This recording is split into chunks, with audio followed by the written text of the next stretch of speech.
ঈদকে সামনে রেখে সরকারি ছুটির দিনে ঢাকা ছাড়ছে রাজধানীবাসী।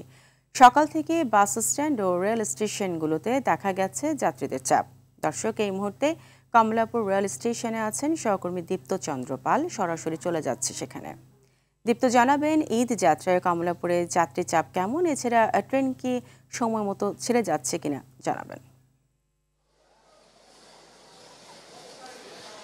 ফারিয়া, আপনি যেমনটি বলছিলেন যে মানুষ কিন্তু তাদের ঘরমুখী হতে নারীর টানে কিন্তু গ্রামে যাচ্ছেন। আমরা দেখেছি যে কমলাপুর রেল স্টেশনে যাত্রীদের ভিড় রয়েছে। আসলে মূলত এখানে যাদের সঙ্গে কথা বলেছি তাদের প্রত্যেকেই আসলে ঈদের যে যেটা উপচে পড়া ভিড়, সেই ভিড় এড়াতেই কিন্তু আগেভাগে তার বাড়িতে যাচ্ছেন। এবং অনেকের সাথে কথা বলেছি, তারা যেটি জানিয়েছেন তারা কিন্তু পরিবার পরিজনকে আগেভাগেই বাড়িতে পাঠাচ্ছেন। বিশেষ করে আর যারা রাজধানীতে বিশেষ করে তেমন কোনো কাজ নেই তারাই কিন্তু বাড়িতে যাচ্ছেন। আর কর্মজীবীরা আসলে মূলত বৃহস্পতিবারের পর থেকেই বাড়িতে যাওয়া শুরু করবেন, এমনটিই কিন্তু যাত্রীদের সঙ্গে কথা বলে আমরা জানতে পেরেছি। আরেকটি বিষয় বলে রাখি, ঈদকে কেন্দ্র করে ৫ জোড়া বিশেষ ট্রেন পরিচালনা করছে রেল কর্তৃপক্ষ। এবং এই প্রত্যেকটি ট্রেনের ৪৪টি বগি কিন্তু বগিতে করে কিন্তু যাত্রী বহন করা হচ্ছে। এবং একটু বলে রাখি, আজ কিন্তু ২৬শে মার্চ উপলক্ষে ঢাকা নরসিংদী ভৈরব বাজার নরসিংদীর একজোড়া ট্রেন উদ্বোধন করেছে রেল উপদেষ্টা।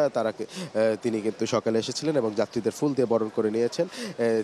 এখানে এসেছিলেন এবং ফুল দিয়ে বরণ করে নিয়েছেন এবং কিন্তু জানিয়েছেন যে ট্রেনের যে দুর্নীতি এবং অপচয় রোধ না করা গেলে ট্রেনের যে লোকসান সেটি কিন্তু পোষানো যাবে না। এবং তারা কিন্তু এ ব্যাপারে সোচ্চার রয়েছে, এমনটি জানিয়েছেন। একটু যদি বলে রাখি যে এই ২৭শে মার্চের পর থেকে আন্তনগর ট্রেনের যে সাপ্তাহিক ছুটি সেটিও কিন্তু বাতিল করা হয়েছে। যে আপনি জানেন যে বৃহস্পতিবার থেকেই ঘরে যারা যাবেন, যারা বাড়িতে যাবেন তাদের কিন্তু একটি চাপ পড়বেন। সেজন্য বেশি বেশি ট্রেনের বাড়ানো হয়েছে, বগি বাড়ানো হয়েছে এবং যে ধরনের সাপ্তাহিক ছুটি রয়েছে সেগুলো বন্ধ করা হয়েছে। তো ফারিয়া, এই ছিল কমলাপুর রেল স্টেশন থেকে আমার কাছে সবশেষ তথ্য। ফারিয়া।